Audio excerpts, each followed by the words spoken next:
Greetings. Thanks for joining. Ramblin' Raw, Backroad Bow. Together we are Ramblin' Backroads. Today we are at the Miners Home Museum in Arma, Kansas. for, Cookies. I call them waffle cookies, but they're actually called French cookies. And we are attending the Taste of Arma demonstration for making French cookies. Let's go. Cookies are waiting. I can smell them. Inside the museum. Let's get started. Hi. Hi. Signed in. It smells good. So we get to see them make these. French Cookie Capital of Kansas.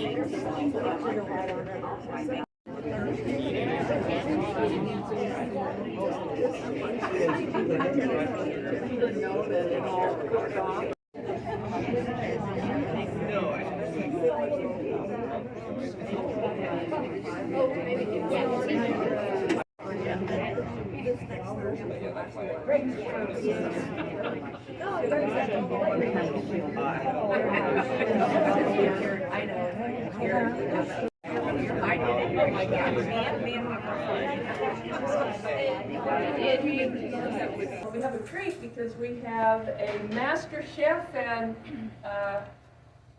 baker, you, Something like that, yeah. with us, and she's Italian to boot. Rochelle Mungarelli.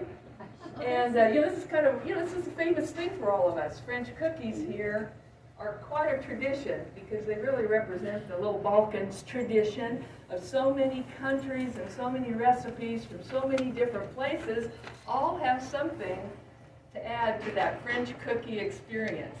But today we have Rochelle Mungarelli, who is going to share with us, I think, some really authentic and delicious ways to go about making this wonderful delight. So if you would you please welcome Ms. Mungarelli.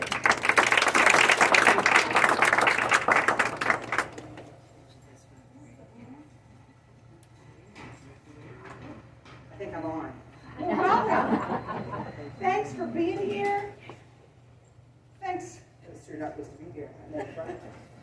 Thanks for inviting me. One of the most important things for me in life, as you know me, is tradition and doing things because that's how we've always done them. It may not be the right way, but it's because it's how we've always done them. I have Big Girls Italian table downtown with my family and my brother Jim and my niece Kelly and my sister Barbara and whoever else I can con into that, Gavin and Allison that are with me today. And one of the reasons that we opened that was I just had this a sadness that we were losing the things that make us unique. We're losing the cappelletti makers, we're losing the ravioli makers, we're losing the French cookies, the biscotti. Like I had a guy pull up in front of the restaurant the other day and ask me if my biscottis were as good as Walmart's. After I slid his tires, I said, I hope so. And so it's that piece of we're losing those people that brought it from their heart. And so for me, it's a great opportunity for us to talk about French cookies because I can and because they're important. How many of y'all make cookies? Yeah. How many of you eat them? Yes, exactly. It's the same question. So French cookies for us, when the Bike Across Kansas came through town, came through the state, if you know that a few years ago, we had a lot going on downtown Arma and decorated bikes and all kinds of fun things. And I thought for a second, what's unique about Arma? And I said, oh, French cookies. So I created this flyer and have named Arma the French Cookie Capital of Kansas. I challenge any other community to take that title from us. Those little pepper nut makers out in the central Kansas can have their pepper nuts, I don't care. But I decided that we are the French Cookie Capital of Kansas. Based on J.T. Pinot's article, you all have a copy in your hand, that established us as the ones that made them. Primo and Castelletto and Interurbans in that article, as well as McNally. So a group that said, his grandmother said to him, I need one, and we made them. So now if you're trying to find those French cookie irons at a sale or at an auction, stand back because they're selling for 150 or so.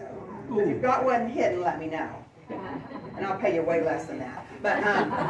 But anyway, I've collected a few through my life, just because I thought I needed them. I had a friend go to an auction once. She said, Rochelle, I found something and it said Pittsburgh, and I bought it. I said, oh great. And she says, there was another one that said A-R-M-A, I think it said Arma. And I said, did you buy that one? And she said, no, I thought you wanted the Pittsburgh one. So anyway, some are stamped 1, 2, and 3 based on the depth of them. This is the number 3 that has the big deep ones. Some are stamped Pittsburgh, some have an MP from McNally. I have all 3 varieties up here, so you can look at those later if you want. But the cookie iron said, oh, cook this over the stove, and we'll show you those in a little bit. We've got that going on in the back. So the cookie iron is what made us famous to have them and to be able to do that. They were $6.75 when the first council. Oh, $6.75. And now they're 150 on my internet. There's something wrong. I'm glad people got smart and realized that they were important things, quite honestly. $6.75, wow. Wow. So I'll tell you a story about that also. So, French cookies are important to us. My sisters and I traveled to Italy and we found their relatives. That's a great story, but that's another day. But one part of the story was we went to our family's home because we found them, and they put French cookies out. And I went, oh, Raquel, to Virginia, my cousin. I said, Io, I don't do the language, she didn't either. I said, showing her that I knew how to make the French cookie iron on the iron. And she looked real puzzled and went, Io? Shh. Because she had the electric one. So I came home and I embraced the electric iron, and no longer, anyway, we had to reseason this one a lot because I just said, if Virginia can make them with the electric iron, so can I make with electric iron. So today I have Gavin and Allison cooking French cookies, because one reason I think the best smell on earth is French cookies cooking. I actually like the smell. It's better than the taste, honestly.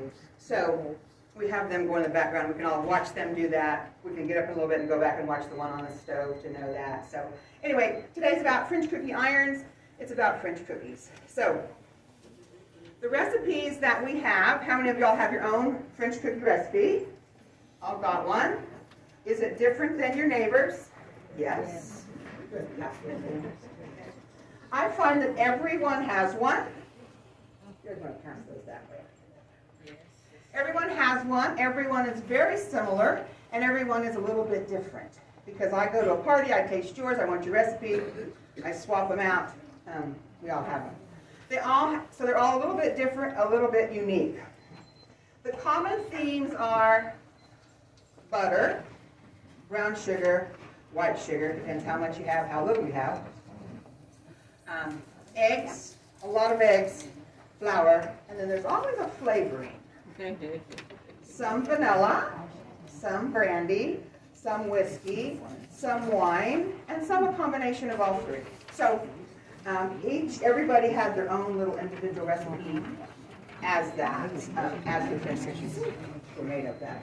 So I've passed out some of my favorites. The one I have is from Mrs. Bojo. Does anyone know Mrs. Bojo? Does that name mean anything to anyone here?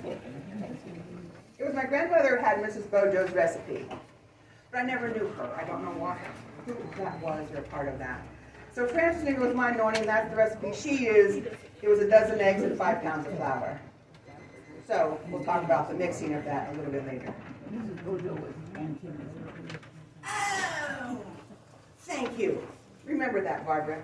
Aunt Timmy's mother, Mrs. Bojo. I knew that. See, she knew. Okay, we all knew that, but no one knew that. Thank you. So that's the one I grew up using, to know that. A few years down the road, my mom decided that someone else, that Donna Kirchner's that she went to church with, tasted really good up Farmington Way, and it only had 8 cups of flour, and that was a little easier to mix up. So we've used that one quite a bit too. That's the recipe that we have today. Also, I have my great-grandmother's, Grandma Ponce. Give me one of them, grandfire. I'll tell you that story later. She makes a pizzelli, and that's a different pizzelli iron that has the pattern's a lot thinner batter. It's a real thin, flaky kind of cookie. I don't have that. My sister Bev has the pizzelli iron maker, and so but we have that all of our holidays to know that. And then a dear friend of mine, Rosemary Cherry, her son and I loved French cookies and French cookie, the smell of French cookies. So I thought I'd better include Rosemary's if I was going to share some recipes today. Interestingly, when I contacted the daughter-in-law and said, I need Rosemary's French cookie recipe again because I lost mine, she gave me 8 of them. So that's what we know about the cookies. Everyone has the recipe. Everyone's recipe is a little bit different. Everyone has their own special flavor and hint and touch of that. So these are the 4 that I'm sharing today. Okay. So when I think about stealing a traditional cookie recipe or a recipe from the past, I think about what did that person have? What they have, what their kitchen looked like in comparison to what I have, what my kitchen looks like. It's a difference. So I think of a big bowl, I think of a big spoon, in contrast to thinking of my KitchenAid. So I think butter was probably home churned. I think butter was probably soft. So if I think of in contrast to my hard butter coming out of the refrigerator, that's a way different fat content than they originally had. So I think of a soft, fatty butter. I think that I'm going to stir it all with my wooden spoon. Originally, I didn't hook up my mixer that I didn't have.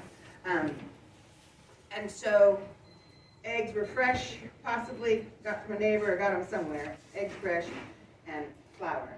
So I think when I think of original recipes, I first try them how I think they would have, what they would have had to use, how they would have made them, what that would have tasted like.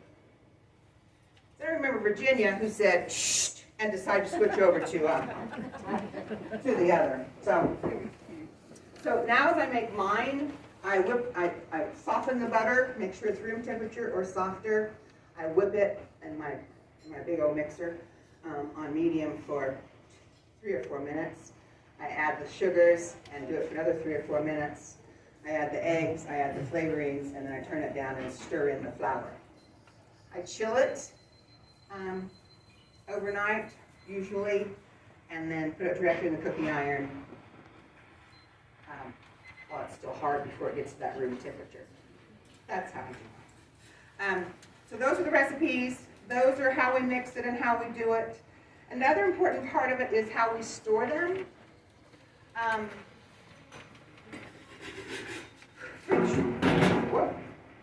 French cookies don't like Rubbermaid, Tupperware, they don't like Ziploc bags.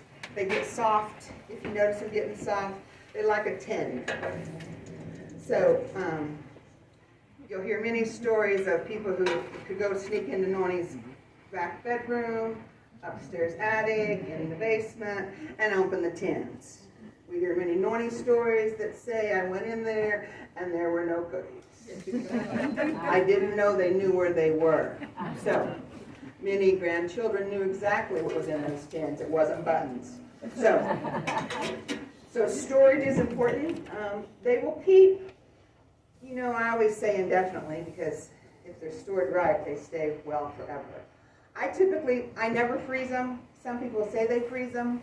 I think they get softer when you freeze them. No matter what you do, they're going to be softer when you freeze them to absorb that moisture. But you can make them well ahead of the party if you can hide the tins well enough from people, grandchildren, or yourself, because sometimes they slip away really nice.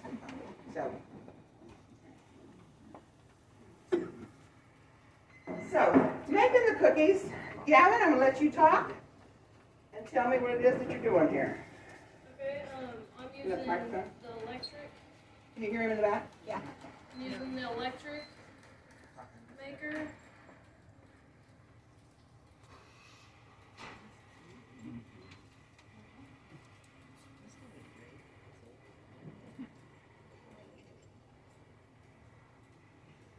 yourself first, Gavin.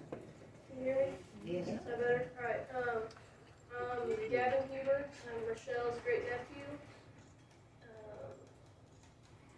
And I've baked with her a lot at the Mingrel Italian table and at home. Today I'm doing the French cookies on the electric maker.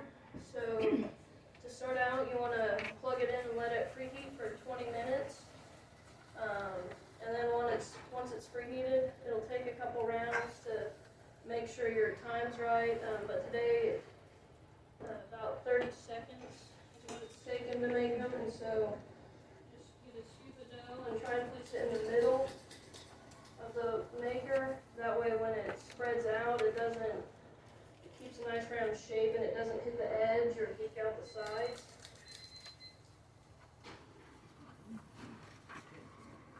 Like that. And then you'll want to close it. Start your timer for 30 seconds. And you just wait until they're done, and when they're done, you just pull them out and set them on a rack to cool. Originally, we always cooled them on brown paper sacks. That was the original path or plan or reason. Probably what we had was brown paper sacks. I don't think my mother had a cooling rack that I remember. So brown paper sacks cools them, keeps them crisp. Those cookie, Kenny sells those. Bike Singers used to sell. They used to be sold in lots of places, but now Kenny's in downtown Arma sells those. He has the thick and the thin. So FYI. So, he's my marketing director. I do bread and cinnamon rolls on Thursdays since everyone goes to Kenny's, then comes over to my place. So I'm his marketing director today. So Allie, you want to talk about yours? Yeah.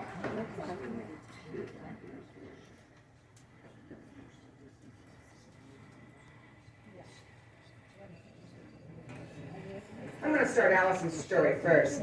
So the cookie iron that she's using is our family's, and my brother Jim, I said, Jim, we're going to do this demonstration with Gavin and Allison cooking. I want them to use the real cookie iron.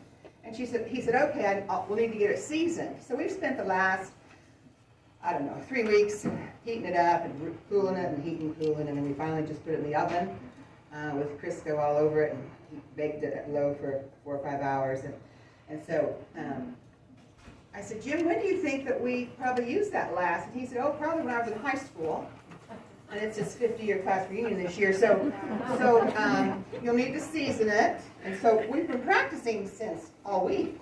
And they were beautiful. Today, Allie, who'd been practicing with them, and they were just beautiful, put the first one on and there were flames. So anyway, we shocked her a little bit, but she's doing all right in there. So she's going to talk, and not all of you can see her, but we'll give you a chance to come back and watch her in a little bit. I'll let her talk.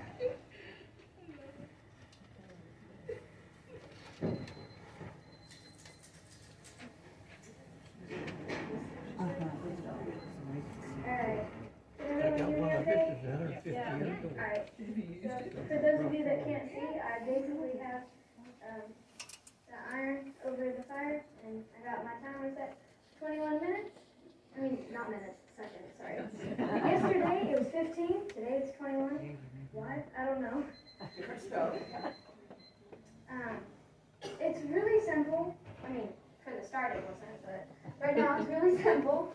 All you do is you heat it up about 15 minutes, and you put a scoop of dough on it, and right now it's taking 21 seconds to cook, and then you flip it, 21 seconds on the other side, and then take it off, reheat, and scoop it out onto a cooling rack.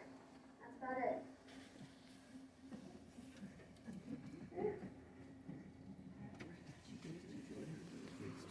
Mm-hmm. Okay, like I said, flames and everything. She's doing really good. There was flames on the edge of the iron, and then we going to put it up, and the cookies were on fire. So anyway, it wasn't like I thought, great, we're going to burn this place down today. So we have recouped and recovered. She's doing a great job. So what we found is they are very, very thin from the cast iron one. And this is the thin one that you buy, but it's still very thick, and you'll see the difference of that. So it's different of the weight and thing. So anyway, we just want to be able to see both of them. Yeah, that's Gavin's thin. Alex, throw me one of yours.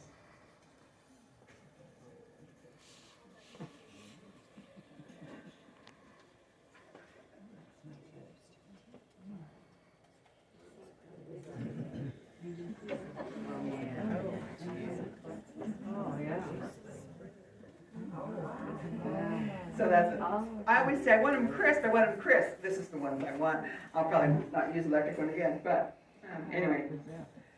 Yeah, but no, that's, yeah. So. All right, that's how you make them, that's how you mix them. I also want to today have you guys share your stories. I know some of you always will have a story about a French cookie. So, Emma Louise, is she here? Yeah, there she is. I might see you.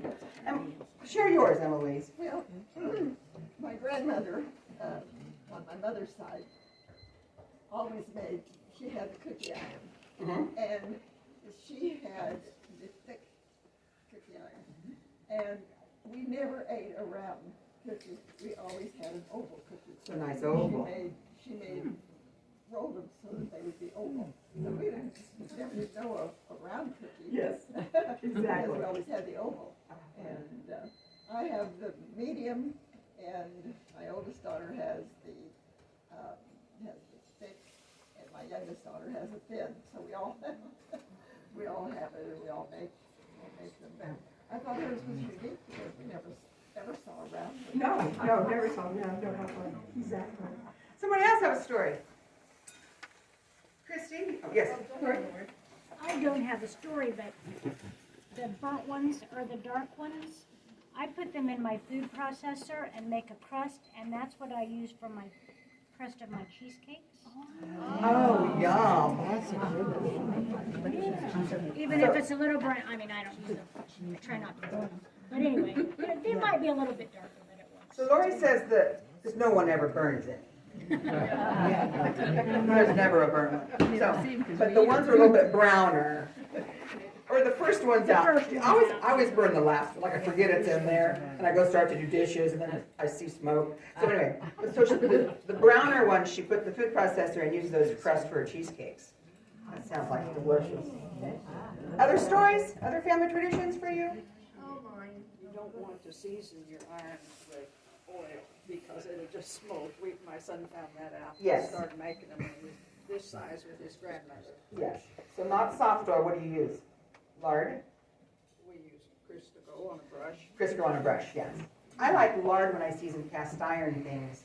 I think it's less salt, but I've been using Crisco because I haven't found lard lately. So, but never oil. Right. Exactly. Okay. Anybody else? Christy? Way back when Grandpa Glunk was alive, the tradition was always to take 2 hot cookies, smear the raw dough in between and eat them, which my daughter and husband still does that to this day. Not healthy, but you know, they're still alive. It's okay. But yeah, that was the tradition. Yeah. Anyone hear that? Everyone hear that? So in her family, they take the cookie and cook the cookie, put cookie dough, and put another cookie on top, and have a sandwich. Delicious. Much like, that's what we call like a swaffle. Is that what they call the one, some country puts caramel in there, and I can buy them at Aldi's, but it's a real thin caramel that's between 2 very thin cookies. Those are delicious. My daughter took some, she was from Wichita, she took some, and we put ice cream. Oh, ice cream. Made ice cream sandwiches for daughter did with them. And the boss said, when are you gonna bring some one of those waffle cookies? Because I want to make ice cream sandwiches. Exactly. Exactly. I see people put flavors in them. I ate some once that were cinnamon. I saw some on Facebook marketing this fall that was, they were doing chocolate chip and some other kind of, I say unsavory kind of things because you're gonna have to call it something else. But it would be delicious, I think. Any other traditions? Amaretto liqueur is really good. Oh yes, let's talk about flavorings. Amaretto liqueur. Who else puts other stuff in? Whiskey. What? Whiskey. Whiskey. Anything else? Apricot brandies. I was like, oh my goodness. That's quite delightful, going in or going in, either way, yeah. It's lovely. Anyone else have traditions of theirs? Flavorings that go in different? Anybody put wine in theirs? I can't remember who told me they did once, so. So whiskey, apricot brandy, brandy in general, amaretto. All right. Would the wine color it? I would think I so. would think it'd have to be a white wine, I would think. Yeah. I think she wanted red. Oh, I think really? there was a little darker. Anyway. Yeah. All right. Any other questions, any other thoughts? Anything else you want to know about cookies, we'll make it up. Rochelle, I don't wanna thank you for being here, Oh, sure. but I wanna say that your biscottis are the best. I have 8 Walmart ones, but no. Okay, thanks. Actually, Barbara's are the best. Yes? Oh, my father, he loved French cookies, and he liked whiskey in them. But we all know that when you put them in a cookie jar, but my mother said, "Where are you going with that?" And he said, "Dipping a French cookie in whiskey."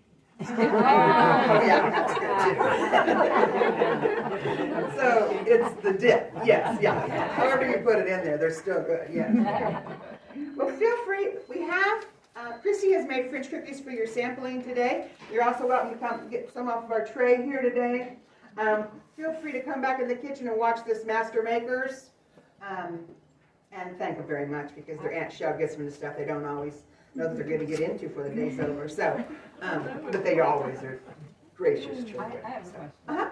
How many countries do you think have a tradition of this kind of cookie, French cookie? Oh, I don't know. Do we know them all? Are they mostly Here? in your, I mean? Are they European represented from countries? this area? I think it's a European, I'm going to say. As far as I know, Lois, I don't know.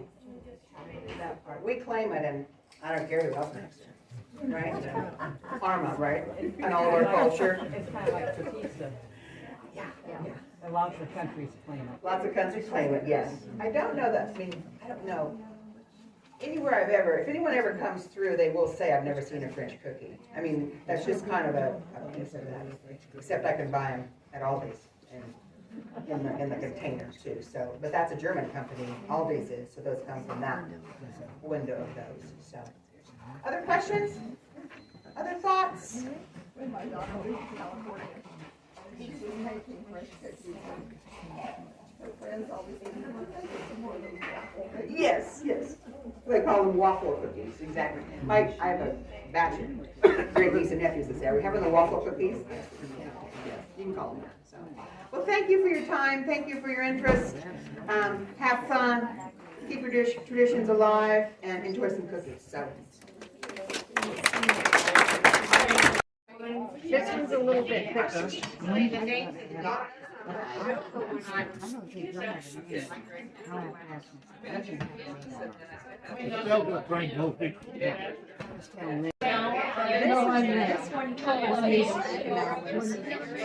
Grandma thought you had it.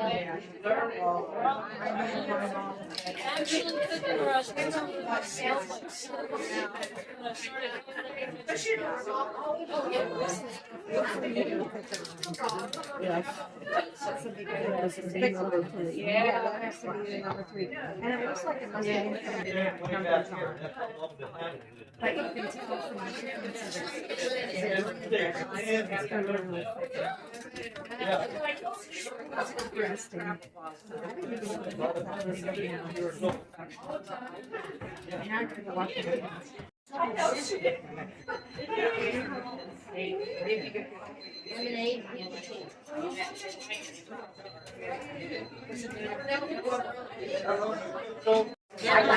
Elevated every once in a while. And fold off and it roll in the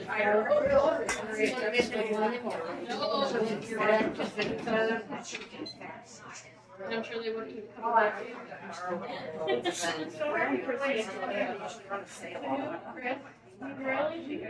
And it's just lemonade and sweet tea and water if you need a drink. Sounds good.